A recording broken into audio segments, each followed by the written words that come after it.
আসসালামু আলাইকুম। এই ভিডিওতে কথা বলবো ডিজেবল পারসন ট্রাস্টটা কি। ডিজেবলড পারসনস ট্রাস্টটা কি?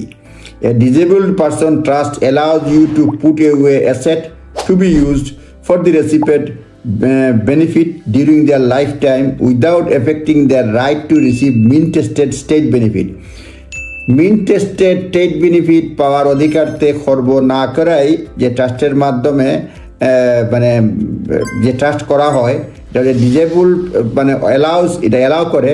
ডিজেবল পারসন ট্রাস্টে অ্যালাউ করে আপনার অ্যাসেটটা এওয়ে রাখতে পারবেন যাতে রিসিপিয়েন্ট যিনি পাচ্ছেন সুবিধা পাবেন benefit during their life time, তাদের বেনিফিটের যেন কোনো ধরনের প্রভাব না ফেলেই, বেনিফিটের উপর প্রভাব না ফেলেই যে ট্রাস্ট ক্রিয়েট করা হয় এবং রিসিপিয়েন্টের বেনিফিটের উপর কোনো প্রভাব না ফেলেই সেটাকেই ডিজেবল পারসন ট্রাস্ট বলে। এবং can be include covering expenses such as daily living cost, care fees, accommodation fees. A disabled person trust is also taxed differently. Disabled পারসনের ট্রাস্টটা ডিফারেন্টলি ট্যাক্স করা হয় ফ্রম আদার ট্রাস্ট। অন্যান্য ট্রাস্টের ট্যাক্সের ব্যাপারটাও তারা সুবিধা পায়। Meaning there can be advantages with regards to income tax, capital gain tax and inheritance tax. এই তিনটার ক্ষেত্রেও সব বিভিন্ন ধরনের সুযোগ সুবিধা রয়েছে। Who can qualify for a disabled person trust? To qualify a disabled person trust, a disabled person is classified as a person unable to administer their property or manage their affairs because of mental disorder or determined by Mental Health Act 1983. A person is a recipient of attendance allowance or disability leave allowance.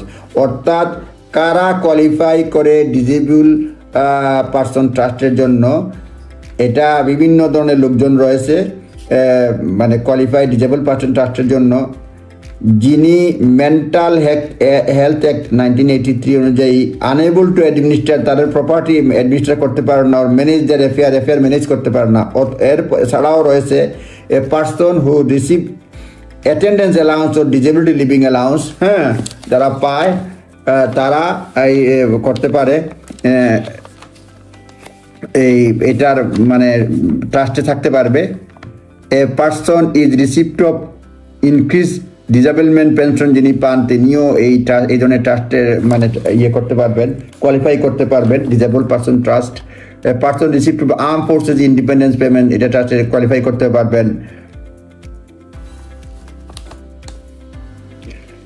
A discretionary trust is managed by appointed trustees. Appointed trustees are discretionary trust মানে manage করা যেতে পারে। who decide who can become beneficiary, যিনি decide করেন কে beneficiary হবে। সুতরাং ট্রাস্টের বিভিন্ন ধরনের ক্লাসিফাই রয়েছে, সুযোগ সুবিধা রয়েছে। সুতরাং ডিজেবল পারসন যদি হয়ে থাকে, ডিজেবল পারসনের ট্রাস্ট তৈরি করতে চান তাহলে এর সুবিধাটা নিতে পারবেন। যাই হোক, আপনারা নিজ দায়িত্বে দেখে নেবেন। জাস্ট আপনাদেরকে ইনফরমেশন দিয়ে সহযোগিতা করলাম, ইনফরমেশন দিলাম যাতে এই ধরনের সুবিধা থাকলে আপনারা আদৌ মানে ডিজেবল পারসন ট্রাস্ট করতে পারবেন কিনা এক্সপার্ট লয়ারের পরামর্শ নেবেন। ভালো থাকবেন।